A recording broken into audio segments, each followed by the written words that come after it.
IPL 2020 ఆరంభానికి ముందు Chennai super Kings జట్టును వీడేందుకు గల కారణాలను తాజాగా వెల్లడించాడు సురేష్ రైనా. విపత్కర పరిస్థితుల్లో కుటుంబానికి తోడుగా ఉండేందుకు ఆ సీజన్ మొత్తానికి దూరమయ్యానని రైనా చెప్పుకొచ్చాడు.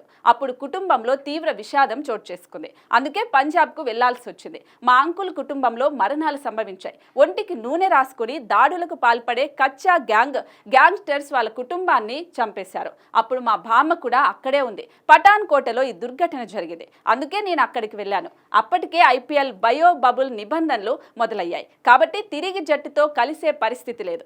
ఆ ఘటనతో మా నాన్న అప్పటికే నైరాస్యంలో మునిగిపోయారు. అప్పుడు నాకు నా కుటుంబమే మొదటి ప్రాధాన్యంగా కనిపించింది. క్రికెట్ కావాలంటే ఎప్పుడైనా ఆడొచ్చు, కష్టకాలంలో మాత్రం ఫ్యామిలీకి అండగా ఉండాలని ఆలోచించాను. ఈ విషయాన్ని నేను ఎంఎస్ ధోని మేనేజ్మెంట్కు చెప్పాను. అందుకే జట్టును వీడాను. నేను తిరిగి వచ్చిన తర్వాత 2021 సీజన్ ఆడాను అని చెప్పుకొచ్చాడు. ఆ సీజన్లో ట్రోఫీ కూడా గెలిచామని చెన్నై సూపర్ కింగ్స్ మాజీ క్రికెటర్ సురేష్ రైనా చేదు జ్ఞాపకాలను గుర్తు చేసుకున్నాడు.